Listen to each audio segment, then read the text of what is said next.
ആദ്യം റെജി ലൂക്കോസിലേക്ക് പോകുമ്പോൾ ശ്രീ റെജി ലൂക്കോസ് നോക്കൂ, മുസ്ലിം ലീഗ് എന്നൊരു കക്ഷി, എന്നൊരു രാഷ്ട്രീയ പാർട്ടി ഇന്ന് എത്തിച്ചേർന്നിരിക്കുന്ന ഈ രാഷ്ട്രീയ പാപ്പരത്വത്തിന്റെ ദയനീയ അവസ്ഥയുടെ കാരണം എന്താണ് എന്നാണ് താങ്കൾ കരുതുന്നത്? ഭയപ്പാടാണ്. അതാണ് അതിന്റെ വസ്തുത എന്ന് പറയുന്നത്. രണ്ടാമത്തെ കാര്യം എന്ന് പറയുന്നത്, NDAയിലെ ഒരു ഘടകകക്ഷിയായി ലീഗ് ചേരാൻ പോകുന്നതിന് ദൂരം കുറഞ്ഞതുപോലെ തോന്നുന്നുണ്ട് നമുക്ക് ഈ പ്രസ്താവന കേട്ടുകഴിഞ്ഞാൽ.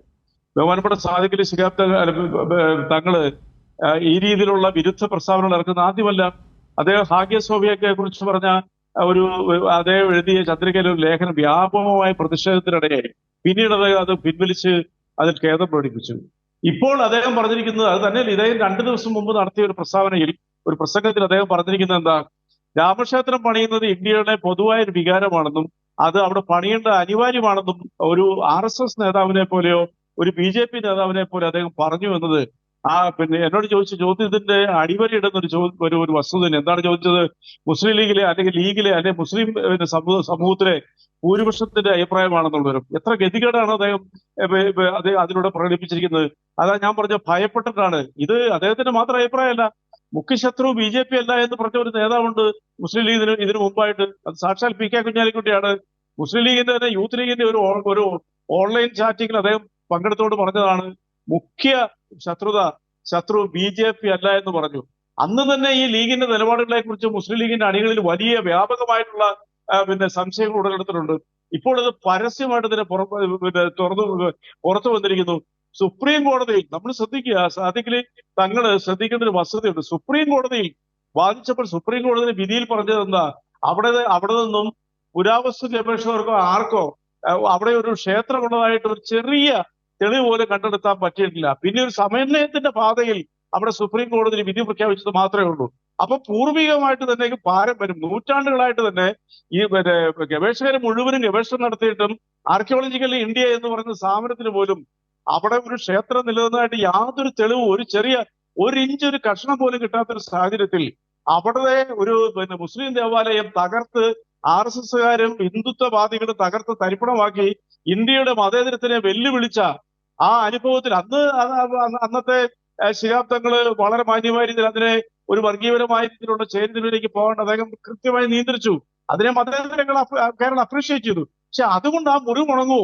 ഇന്ത്യയിൽ ഹിന്ദുത്വവാദികൾ അഴിഞ്ഞാടിയ ഇന്ത്യയിൽ മതേതരത്തിന്റെ കടക്കൽ കത്തിവെച്ച ആദ്യത്തെ ദുരനുഭവമായിരുന്നു ബാബറി മസ്ജിദ് പള്ളി പൊളിക്കുക എന്നുള്ളത്.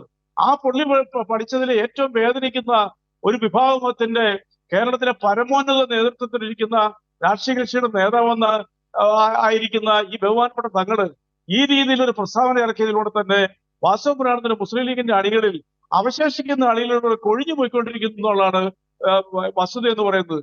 നിർണായകമായ പാർലമെന്റ് തെരഞ്ഞെടുപ്പ് മുന്നിൽ കണ്ടുകൊണ്ട് രാമക്ഷേത്രത്തിൽ പ്രധാനമന്ത്രി പൂജ നടത്തി ഉദ്ഘാടനം ചെയ്തതിനെയും മുക്തകണ്ഠം പ്രശംസിച്ചുകൊണ്ട് അത് ഇന്ത്യക്കാരുടെ വികാരമാണെന്നൊക്കെ പറഞ്ഞ ഒരു മുസ്ലിം ലീഗിന്റെ സംസ്ഥാന പ്രസിഡന്റിനെ സംബന്ധിച്ചോളം ഇത് മൂക്കത്ത് വരൽ വെക്കാണ് ആ സമൂഹത്തിലെ മഹാഭൂരിപക്ഷ ആളുകളും. മുസ്ലിം എന്ന് പറഞ്ഞ രാഷ്ട്രീയ പ്രസ്ഥാനത്തിന്റെ പോളിസി എന്താണ്? ഐഡിയോളജി എന്താണ്?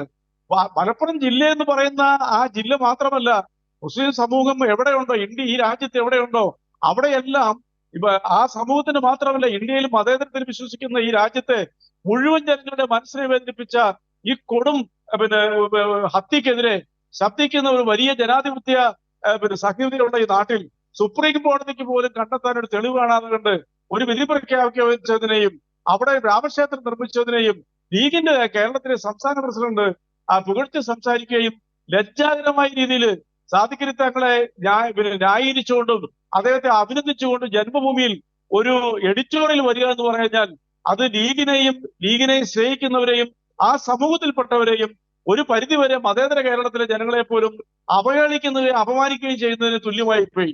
മുസ്ലിം ലീഗിനെയും ആ രാഷ്ട്രീയ കക്ഷിയെയും കാലങ്ങളായിട്ട് ജന്മഭൂമിയിൽ വരുന്ന അവരാക്ഷേപിക്കുന്ന വാക്കുകളും മത തീവ്രവാദികളും വരെ വിശേഷിപ്പിച്ചിട്ടുണ്ട്. ലീഗിന്റെ മുൻനിരയിലുള്ള പല നേതാക്കന്മാരെയും ലീഗ് അണികൾ പാകിസ്ഥാനിലേക്ക് പോകണമെന്ന് വരെ എഴുതിയിട്ടുള്ള ഈ ജന്മഭൂമി പോലെ ഒരു പത്രം അവർക്ക് അവരുടെ അഭിനന്ദനങ്ങൾ നേടിയെടുക്കാനായിട്ട് സാദിഖ് അലി ശിഹാബ് തങ്ങളെ പോലെയുള്ള കേരളത്തിലെ ആദരിക്കുന്ന ആ തങ്ങൾ ഫാമിലിയെ കേരളം ജാതിമത അതീതമായി കേരളത്തിലെ സമൂഹം ആദരവോട് കാണുന്ന ഒരു കുടുംബമാണ്. അവിടുന്ന് പിന്നെ ഇതുവരെ കേൾക്കാത്തൊരു ശബ്ദത്തിൽ സാദിഖ് അലി ശിഹാബ് തങ്ങൾ ഈ രീതിയിലുള്ള ഒരു പുകഴ്ത്തൽ നടത്തുകയും ഈ രീതിയിലുള്ള ചരിത്രത്തെ അധിക്ഷേപിച്ചുകൊണ്ട് പിന്നെ ഒരു പ്രസംഗം നടത്തുകയും അദ്ദേഹത്തെ പുകഴ്ത്തിക്കൊണ്ട് ജന്മഭൂമി ഒരു എഡിറ്റോറിയൽ നടത്തുകയും എഴുതുകയും ചെയ്തു എന്ന് പറയുന്നത് സത്യസന്ധമായിട്ട് പറയുകയാണെന്നുണ്ടെങ്കിൽ മുസ്ലിം ലീഗിലെ അല്ലെങ്കിൽ മുസ്ലിം സമൂഹത്തിലെ ജനങ്ങൾ എങ്ങനെയാണ് അതിനെ പിന്നെ അനുകൂലിക്കുന്നില്ല, അവരെങ്ങനെ പ്രതികരിക്കും എന്നുള്ള ചോദ്യമാണ് ഇവിടെ ഏറ്റവും വലിയ പ്രസക്തം.